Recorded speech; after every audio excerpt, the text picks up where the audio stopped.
तो बच्चों इस वीडियो के अंदर हम करेंगे क्लास 10th के chapter number 11 areas related to circles की एक्सरसाइज 11.1 का क्वेश्चन नंबर 7।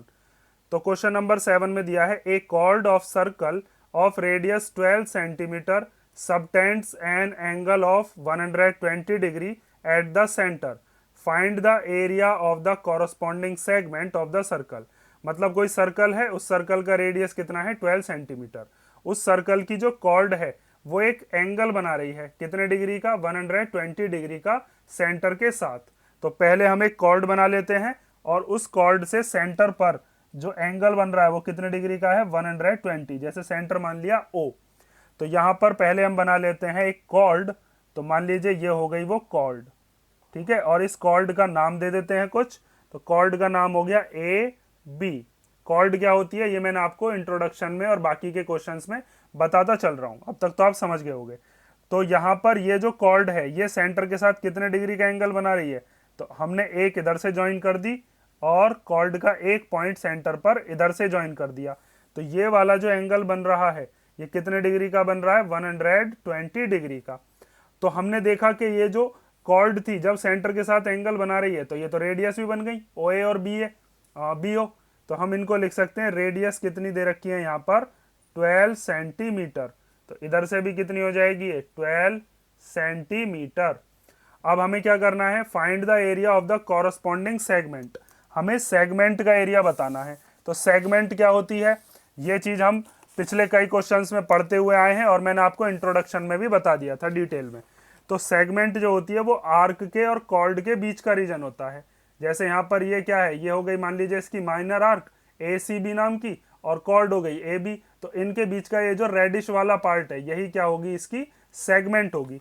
तो हमें ऐसे ही ये जो AB वाली कॉर्ड है और ये वाली जो आर्क दे रखी है यहाँ से यहाँ तक, जैसे मान लीजिए यहाँ पर मैंने P नाम दे दिया, तो APB नाम की जो आर्क है, आर्क होती है सर्कल का टुकड़ा।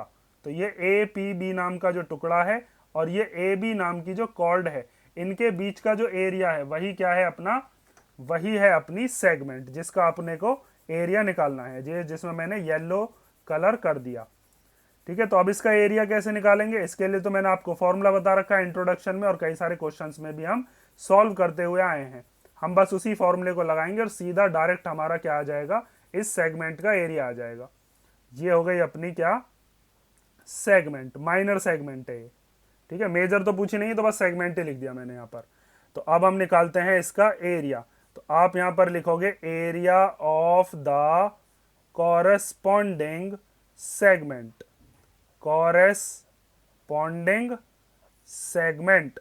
तो कैसे निकालते हैं उसका एरिया, उसके लिए मैंने आपको बता रखा है कि सेक्टर के एरिया में से हम क्या करते हैं, ट्राइंगल का एरिया कर देते हैं माइनस। जैसे यहां पर सेक्टर क्या होगा, जैसे इस वाले केस में समझो, इस वाले केस में मैंने बताया था OACB, ये पूरा का पूरा क्या है, सेक्टर है। तो इस सेक्टर में से हम क्या करते थे, ये वाला जो ट्राइंगल है AOB इसको माइनस करते थे। तो वही चीज यहाँ पर AOPB नाम का जो सेक्टर है इसमें से ये वाला ट्राइंगल माइनस कर देंगे। और ट्राइंगल के एरिया के लिए आप क्या यूज करोगे, R² sin θ/2 cos θ/2। हम इसको तो यूज कर नहीं सकते 1/2 बेस इंटू हाइट, क्योंकि यहाँ पर एंगल 90 डिग्री का तो दिया नहीं है, तो इसमें बेस और हाइट कहाँ से ढूंढोगे। और ये 60 डिग्री वाला भी नहीं यूज कर सकते। 60 डिग्री में हम क्या प्रूव करते थे कि ये इक्विलेटरल ट्राइंगल है। लेकिन मैंने आपको बताया था कि अगर ये वाला फॉर्मूला आप यूज कर सकते हो तो कोई सा भी हो, 90, 60, 120 आप हर जगह पर इसको लगा सकते हो। तो यहां पर आप लिखोगे कि हमें एरिया ऑफ सेक्टर, और सेक्टर का नाम क्या है, एरिया ऑफ सेक्टर OAPB, इसमें से क्या माइनस करना है, एरिया ऑफ ट्राइंगल, और ट्राइंगल का नाम क्या है AOB, AOB इसको कर देना है हमें माइनस। ध्यान से समझ लो, ये हो गया अपना क्या, सेक्टर OA, और यहां से यहां तक फिर ये गए PB, और ये ऐसे करके ये पूरा का पूरा क्या बन गया, OAPB बन गया आपका सेक्टर।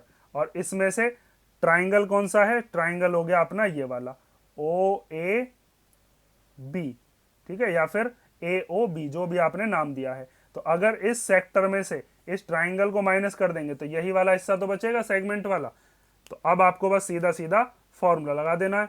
तो फॉर्मूले में आप एरिया ऑफ सेक्टर का फॉर्मूला क्या रखोगे, θ/360 इंटू पाई आर स्क्वायर, और एरिया ऑफ ट्राइंगल की जगह क्या रख देंगे, r square sine theta by 2 और कॉस थीटा बाय 2। तो थीटा की जगह पर कितना रखेंगे अब 120 अपॉन में 360।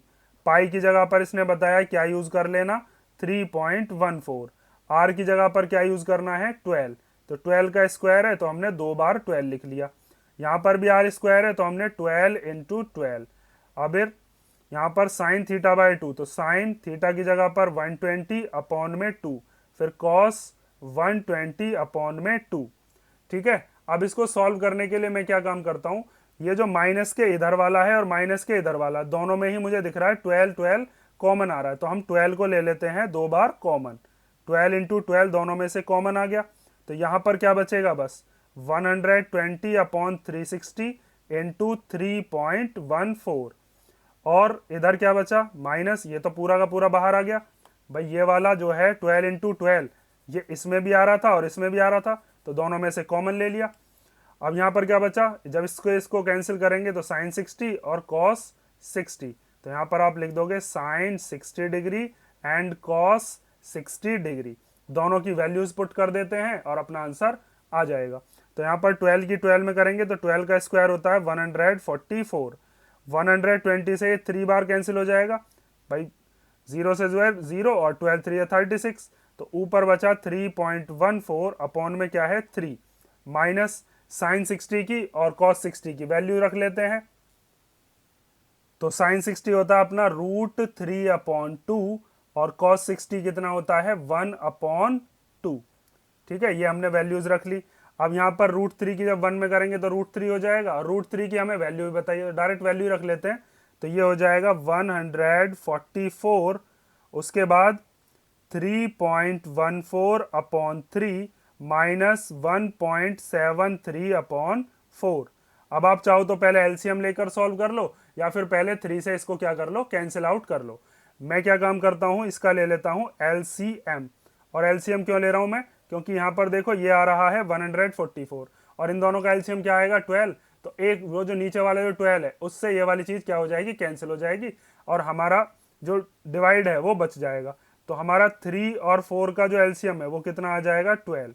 बाहर कितना चल रहा है इसमें 144, अंदर कितना बचा 3.14 इंटू, अब कैसे लेते थे हम एलसीएम, यहां पर जो डिनोमिनेटर है 3 उससे हम एलसीएम को चेक करते हैं, तो 3 के टेबल में 12 कितनी बार आता है 4 बार, फिर माइनस ये वाला, फिर 4 के टेबल में 12 कितनी बार आता है 3 बार, तो उसकी मल्टीप्लाई इसमें होगी, तो 1.73 इंटू 3।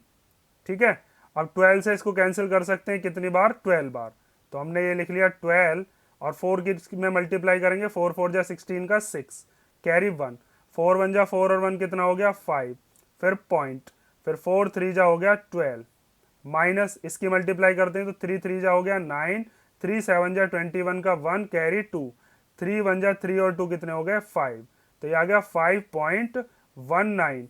अब इसमें से इसको माइनस कर लेते हैं, तो 12.56 में से हमको माइनस करना है 5.19, तो इधर से कैरी दे देंगे, इसके पास 4 रह जाएंगे, इसके पास हो जाएंगे 16, 16 में से 9 गया तो 7, 4 में से 1 गया तो 3, 12 में से 5 गए तो 7, तो ये आया अपने पास 7.37।